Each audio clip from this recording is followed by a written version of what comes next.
Hello বন্ধুরা, দেখো আমি আজকে একটা অসাধারণ একটা রেসিপি করতে যাচ্ছি। তো এটা দুধমান কচুর পাতা, কে কে চেনো জানি না। দেখো, ধুয়ে ভালো করে ধুয়ে কেটে কুটে রেখেছি, মানে আর কি মাছ পাতানো করব। তার জন্য কি মাছ করব জানো তো? চিংড়ি মাছ। দেখো এখানে চিংড়ি আর নারকোল কোড়া রাখা আছে, সঙ্গে একটু দেওয়া আছে হালকা চিনি। আর কি বলবো, এটা কি বলে আমি ভুলে যাই, এটার নাম খাই না তো।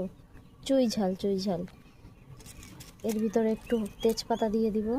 আর এখানে দেখো মশলা করা আছে, আদা, হালকা জিরা আর লঙ্কা, 4-5টা শুকনো লঙ্কা।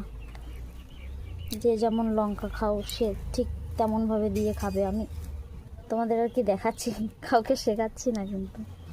ঠিক আছে, এখানে পরিমাণ মতো লবণ দিয়ে দেবো। একটু পাতার পরে দিয়ে দেবো, তাতে কি হবে, পাতাটা একটু নরম নরম হবে।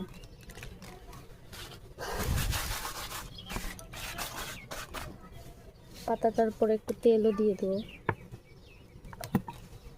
কে কে এরকম রান্না করে খেয়েছো? আমি অনেক ছোটোবেলায় একদিন খেয়েছিলাম, একটা মাসি করে দিয়েছিল, এবার সেখান থেকেই খাওয়ার খুবই ইচ্ছা।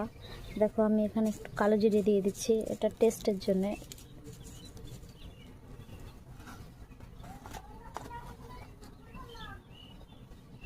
হলুদও দিয়ে দিলাম। এবার দিব তেল।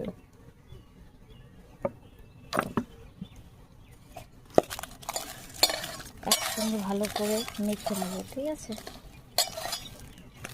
দেখো আমার মাখা হয়ে গেছে, মানে একসঙ্গে মিক্সড করে রেখেছি। এবার পাতার পরে দিয়ে দেবো। দেখো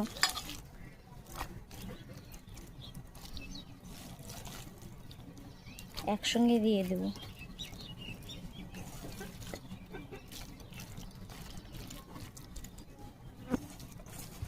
তোমাদেরকে রান্না করে দেখাবো, ঠিক আছে, যে রান্নাটা ঠিক কেমন হয়েছে, খেতেও কেমন হয়েছে।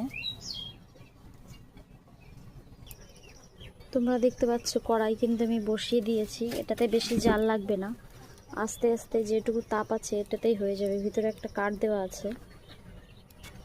তো চলো এইভাবেই রান্নাটা করে নেবো। আর দেখো পাতাটাকে আমি ভালো করে বেঁধে নিয়েছি, যাতে বেরিয়ে না যায় উল্টানো পাল্টানো করতে গিয়ে।